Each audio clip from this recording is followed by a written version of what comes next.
South ఇండియాలోనే అతి తక్కువ ధరలకి రత్నాలనందించే ఏకైక సంస్థ 6JVR.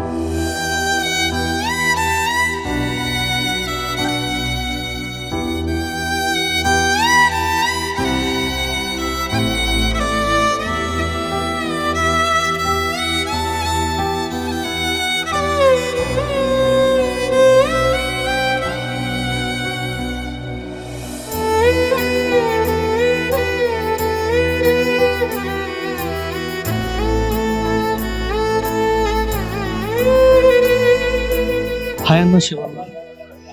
అంటే నిన్న సడన్గా సూసైడ్ జరిగింది.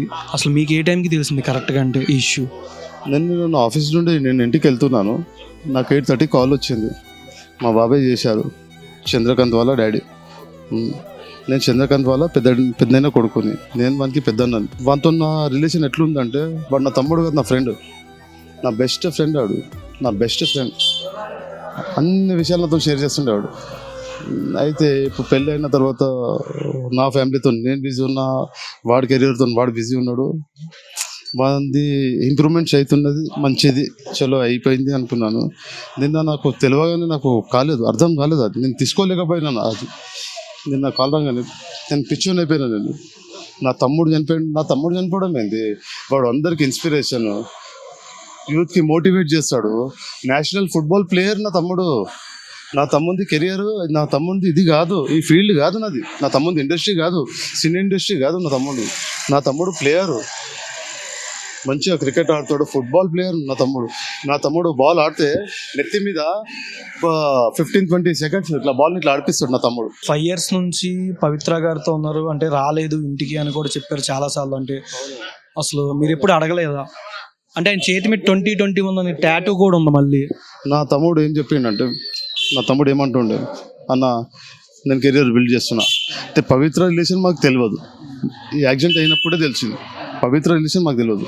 నా తమ్మునికి ఒక వైఫ్ ఉంది, ఆయన వైఫ్ ఉంది, ఒక పాప, ఒక బాబు. నా తమ్ముడు మాట అన్నింటారా, అన్న మాట తమ్ముడు వింటాడు. నేను వాని మాట వింటుండే, వాడు నాకు చెప్తుండే, అన్నా నువ్వు ఇది చేయొద్దు, ఇట్లా చేయొద్దు, నువ్వు ఇట్లా చేయొద్దు అన్న, ఇది చేయ, మనం ఇది ప్లానింగ్స్ ఇట్లా వేద్దాం, మనం ఇట్లా వేద్దాం. వాడు గ్రోత్ గురించి, ఎకానమీ గురించి ఎక్కువ మాట్లాడుతుండే.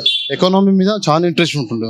ఎకానమికల్గానే మాట్లాడుతుండే వాడు ప్రతి ఒక్కటి ఏదైనా చేస్తే ఎకానమికల్ అన్న, ఎకానమీ మనకి ఎకానమీ ఏముంది, ఏం చేస్తున్నాం వాడు చెప్తుండే. కానీ వాడు ఇట్లా పిరిగి పందా కాదు, వాడు చనిపోయేటోడు కాదు. వాడు మళ్ళీ ఎందుకు అంత డిప్రెషన్ వెళ్ళిపోయాడో నాకు అర్థమవుతలేదు. అది ప్రతి విషయం మీతో షేర్ చేసుకుంటా అన్నారు. ఈ యాక్సిడెంట్ అయిన తర్వాత మీరు కలిసారా లేకపోతే ఏంటని? ఫోన్ ఈ రోజు కలుద్దాం అనుకున్నాను. నిన్న రాత్రి అన్ఫార్చునేట్లీ నాకు కాల్ వచ్చింది. నా తమ్ముడు నాకు గుడ్ ఫ్రెండ్. మరి నాకు కూడా అర్థం కాకపోతే నేను కూడా ఏమో చేయొచ్చు అంతే.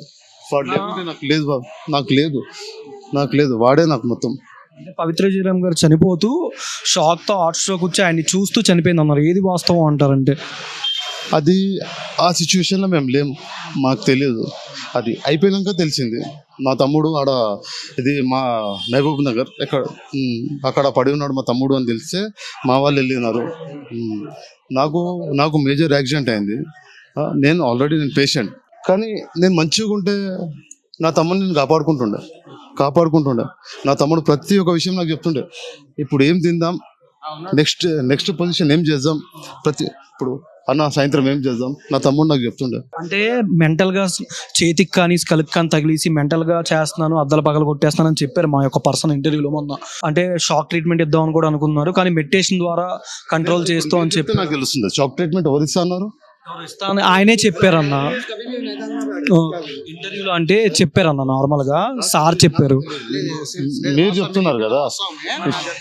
యాక్సిడెంట్ షాక్ లో ఉండి నేను ఏమైనా మిస్బిహేవ్ చేస్తే దాన్ని తప్పు పట్టుకోకండి, అర్థం చేసుకోండి అని చెప్పి తన ఎమోషనల్ థింగ్స్ మొత్తం కూడా రోషన్ గారితో సుమన్ టీవీ అంటే చందుకి ప్రత్యేకమైన గౌరవం ఉంది. ఆ గౌరవంతో చంద్రకాంత్ చెప్పిన విషయం అది 100% వాస్తవం. ఇంకోటి చెప్పాలంటే మీకు సుమన్ టీవీకి ఒక మాట అంటే విషాదకరమైన ఘటన ఇది. కానీ ఒకటి ఏంటంటే, అందరికంటే ముందు సుమన్ టీవీ రోషన్ గారు వచ్చి ప్రత్యేకంగా షేర్ చేసుకున్నారు. ఎవరు? చంద్రకాంత్. లాస్ట్ ఇంటర్వ్యూ సుమన్ టీవీకి ఒకరికే ఇచ్చారు, కానీ మేము కలవడం అనుకోలేదు. మా చందు మాకు దూరం అవుతాడని చెప్పి మన చంద్రకాంత్ ఒక మాట ఏం చెప్పిందంటే, రోషన్ ఇచ్చిన ధైర్యం కూడా మేము చూసి భావోద్వేగం గురైనాం. అరే మా చందు తమ్ముడు గురించి అయినా ఫీల్ అయింది చూడు, ఫీల్ అయ్యి ధైర్యం ఇచ్చిండు రోషన్. కాదు రోషన్ ఇట్లా నా తమ్ముని ఇట్లా దగ్గర తీసుకొని మాట్లాడు. ఆయన ఎవరో రోషన్ నాకు తెలియదు కానీ ఇప్పుడు అంటున్నాను. నేను మొన్న చూసిన వీడియో ఒకటి, మేమే ఏడ్చినాం ఇంటర్వ్యూ చూసుకొని కూడా. ఈయన రెగ్యులర్ గా అవి చూస్తుండొచ్చు, యూట్యూబ్స్ అవన్నీ, అది అవన్నీ. సో నేను ఒకటి చూసిన, నాకు ఒకరు షేర్ చేసిన, వన్ ఆఫ్ మై ఫ్రెండ్ నాకు షేర్ చేస్తే నేను చూసిన. ఆ యాంకర్ ఎవరు, ఆయన హ్యాట్సాప్, ఆయన పేరేంటి రోషన్, ఆయన హ్యాట్సాప్. నా తమ్ముని ఆయన పట్టుకున్నాడు ఇట్లా, నేను పట్టుకోలేకపోయినా. నా తమ్ముడు నిన్ను నమ్ముకొని 100,000 మంది ఉన్నారు, నా తమ్ముని ఇట్లా అద్దుకున్నాడు, నేను పట్టుకోలేకపోయినా.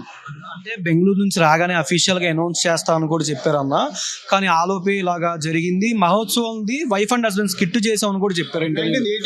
19 రేపు రిలీజ్ అవుద్దని చెప్పి కూడా ఒకటి చెప్పాడు. ఏం చెప్పాడు అంటే, సొంతం బ్యానర్ ఇలా ఒకటి క్రియేట్ చేస్తుంటారు, ఇలా ఒక ప్రొడక్షన్ వస్తుందంట, మంచి కెరియర్ బిల్ట్ అవుతుంది.